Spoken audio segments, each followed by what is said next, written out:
Salut tout le monde, c'est Noajuro. On se retrouve pour une nouvelle vidéo. On va parler du chapitre de One Piece, le chapitre 1020 qui est sorti aux alentours de 9h et 10h. Un chapitre assez bon. Là, il n'y aura pas d'intro, on va juste rentrer dans le vif du sujet. C'est parti. Un chapitre assez bon en globalité. Je ne vais pas faire d'analyse aujourd'hui. On va juste faire une petite review du chapitre. Donc, comme je le disais, on a eu un chapitre assez bon en globalité qui nous a montré pas mal de choses entre le toit du dôme avec Kaido et Yamato, le combat Black Maria avec Robin et Brook, et on nous a montré aussi Momonosuke et Luffy. Donc on va parler tout d'abord de Kaido et de Yamato, un combat entre les deux qui est un peu dans la continuité des derniers chapitres où on a vu quelques petits passages de combat entre ces deux-là. Donc on apprend le nom et l'origine du fruit du démon de Yamato. Il s'agit du Zoan mythique Okuchi no Makami. Donc c'est une divinité à grande gueule. Quelque chose dont beaucoup de gens spéculaient que c'était Kirin. Donc ce n'est pas Kirin, malheureusement, ça aurait été assez stylé. Mais quand même, malgré tout, le Zoan mythique de Yamato, qui est un mythique assez précieux, d'après ce que Kaido dit. De toute façon, on sait que les Zoan mythiques sont précieux, mais celui-là est tout de même l'un des plus précieux. J'ai bien aimé la discussion entre Kaido et Yamato qui dit que le fruit qu'elle possède a entre guillemets une appartenance avec le gardien de Wano, et Kaido qui dit tout simplement de garder Wano. Pour faire court, il demande à Yamato de mettre Wano, de diriger Wano et de tous les mettre au travail pour être dans la continuité des usines d'armes et de production pour vendre au monde entier. Et là, Yamato répond, tout comme Oden a voulu le faire, elle veut libérer les samouraïs et ouvrir les frontières de Wano, quelque chose que Kaido ne veut pas. Et c'est là que Yamato nous lâche une technique assez cool du nom de Namuji Yoga, une technique qui se rapproche de celle de Kaido, entre guillemets une sorte de... Elle crache des flammes par sa bouche, et là Kaido répond qu'il ne laissera pas ouvrir le pays, peu importe qui ce soit, et il lâche un Borobresse. C'est là qu'on voit Yamato et Kaido faire un clash de crachats de flammes et leurs attaques s'annulent, ce qui est assez incroyable, sachant que quand Luffy se battait contre Kaido à Kuri, il a esquivé le coup parce que s'il le prenait, il allait quand même se faire démonter.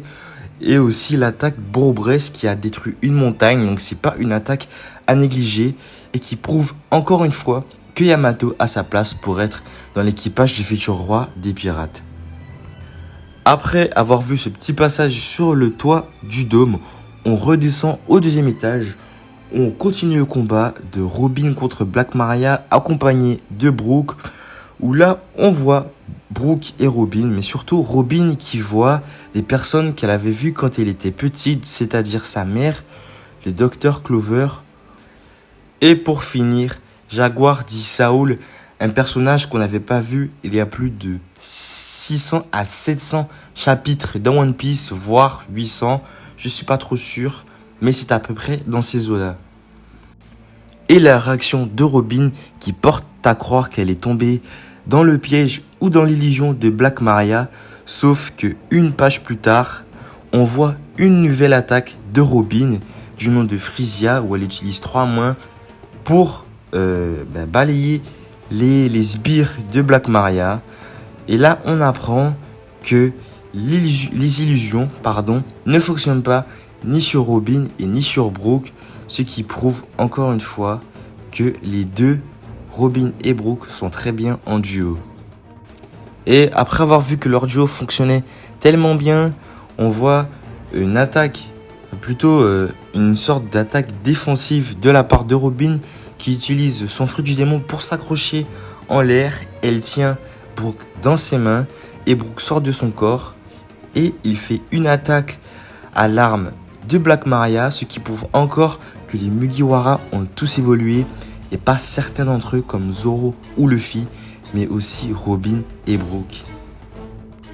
c'est là qu'on continue à voir que Black Maria est assez intelligente pour provoquer son adversaire pour qu'il fasse des erreurs en disant à Robin qu'elle n'est qu'un fardeau pour l'équipage alors qu'elle ne sait absolument pas dans quoi les Mugiwara se sont embarqués pour récupérer Robin, et continue en disant aussi et en se moquant de Sanji en disant que c'est la risée de l'équipage. Mais Robin qui prouve par sa réponse envers Black Maria que peu importe ce qu'elle dira, ça n'aura aucun effet sur elle, car elle a essayé les illusions, ça n'a pas fonctionné. Elle a essayé de la provoquer, ça n'a pas fonctionné.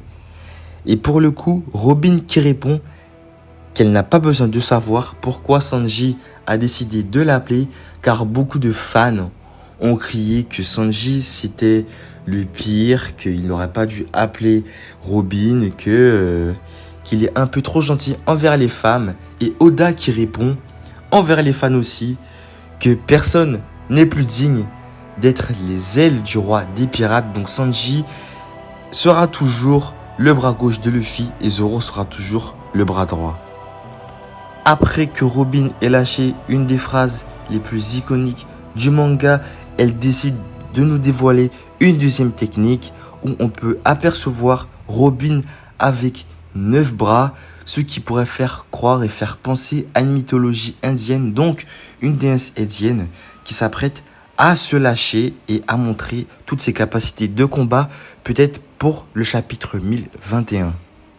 Et après être descendu au deuxième étage sur Onigashima, nous descendons encore plus bas en allant à Wano, au port de Tokage, où tout a commencé, où la bataille contre Kaido et contre l'équipage Osambet a commencé.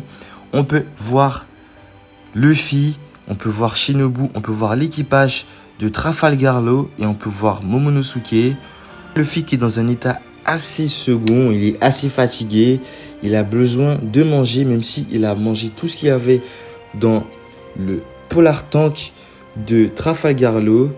On peut aussi voir Momonosuke qui pleure car il pense que Kinemon et Kiku est mort. Pour l'instant, tout porte à croire qu'ils sont morts. Mais Luffy, avec sa bonne façon de répondre à Momonosuke comme d'habitude, il lui dit que ce n'est pas le moment de pleurer, qu'il fera après, car il est le général et c'est lui qui doit montrer la voie. Et là, on peut apercevoir deux cases sorties de nulle part où on voit Caribou caché dans l'ombre, qui se pose des questions et qui se dit que j'espère qu'ils vont gagner car il aimerait bien partir de Wano et reprendre son voyage, reprendre ses péripéties dans Grand Line. Sauf que pour l'instant, Luffy demande à Momonosuke de le ramener sur Onigashima et de se transformer en dragon. Une scène qui va rappeler celle de Punk Hazard où Luffy débarque avec Momonosuke autour de son cou et il lâche un petit coup de Haki des Rois envers les sbires de César. Une scène qui va rappeler celle-là et qui va sûrement dépasser cette scène, qui sera très hypant pour les fans de One Piece et comme pour moi.